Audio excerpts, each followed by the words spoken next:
Hello friends, 12th standard Tamil exam இன்னும் ஒரு நாள் தான் இருக்குது. இந்த லாஸ்ட் ஒன் டேயில் உங்களுக்கு இம்பார்ட்டன்ட் மனப்பாட பாடல், அதாவது எழுத்துப்பிழை இல்லாமல் எழுதி பார்க்குறதுக்கு எனக்கு இம்பார்ட்டன்ட் சொல்லுங்கன்னு சொல்லியிருந்தீங்க.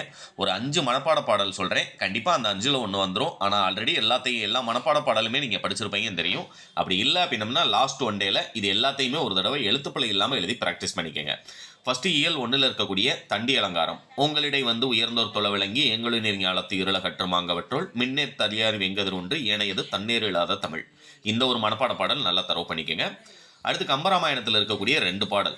துன்புலது நீ நன்றோ சுகமுள்ளது அதுவன்றி பின்புலது இடைமண்ணும் பிரிவிலதென உன்னில் முன்புலம் ஒரு நாள் வேம் முடிவுள்ளதென உண்ணா அன்புல இனி நாம் ஓர் ஐவர்கள் உலரானும். அந்த ஒரு பாடலும்.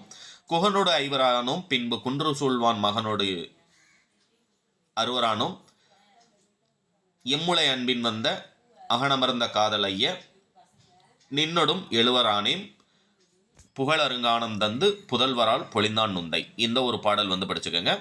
அடுத்து திருக்குறளை பொறுத்த வரைக்கும் நான் லாஸ்ட்டாக சொல்கிறேன். திருக்குறள்லையும் இம்பார்ட்டன்ட் சொல்லலாம் நம்மளால். அந்த திருக்குறள் இம்பார்ட்டன்ட் லாஸ்ட்டாக சொல்கிறேன்.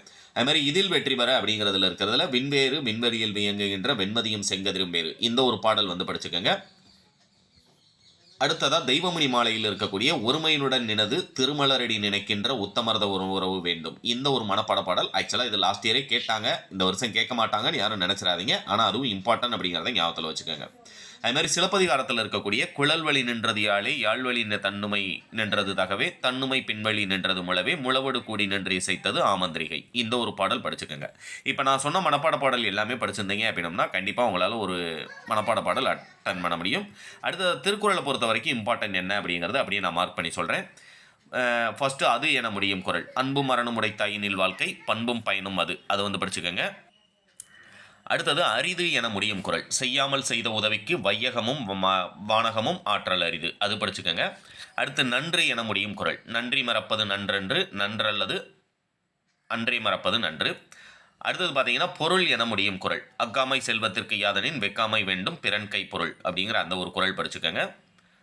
அடுத்தது பார்த்தீங்கன்னா சுடும் என முடியும் குறள். சினமென்னும் சேர்ந்தாரை கொல்லி இனமொன்னும் ஏமப்புனையை சுடும். அந்த ஒன்று படிச்சுக்கோங்க. அடுத்து இயல் 6ல் இருக்கக்கூடிய திருக்குறளில் இம்பார்ட்டன்ட் என்ன அப்படிங்கிறது நான் சொல்லிடுறேன். அரண் என முடியும் குறள். இதெல்லாம் நமக்கு ப்ரீவியஸ் இயரில் பப்ளிக்கில் கேட்ட கொஸ்டின். அரண் என முடியும் குறள். அறிவற்றம் காக்கும் கருவி செருவார்க்கு உள்ளளிக்கல் ஆகா அரண். அது ஒன்று. அடுத்து அறிவு என முடியும் குறள். எப்பொருள் யார் யார் வாய் கேட்பினும் அப்பொருள் மெய்ப்பொருள் காண்பது அறிவு. அது படிச்சுக்கோங்க. அடுத்தது பார்த்தீங்க அப்படின்னம்னா செயல் என முடியும் குறள். சொல்லுதல் யாருக்கும் எளிய அறியவாம் சொல்லிய வண்ணம் செயல். அது ஒன்று படிச்சுக்கோங்க. அடுத்தது லாஸ்ட்டாக பார்த்தீங்க அப்படின்னம்னா தலை என முடியும் குறள். கடனறிந்து காலம் கருதி இடனறிந்து எண்ணி உரைப்பான் தலை. இப்போ நான் சொன்ன மனப்பாட திருக்குறள் எல்லாம் படிச்சிருந்தீங்கன்னா உங்களால் மனப்பாட திருக்குறள் ஒன்று அட்டன் பண்ண முடியும். இந்த பிடிஎஃப் டவுன்லோட் பண்ணுறதுக்கான லிங்க்கும் டிஸ்கிரிப்ஷனில் கொடுக்குறேன். டவுன்லோட் பண்ணி உங்களுடைய ஃப்ரெண்ட்ஸ்க்கும் மறக்காமல் இந்த வீடியோவை ஷேர் பண்ணிடுங்க. தேங்க்யூ.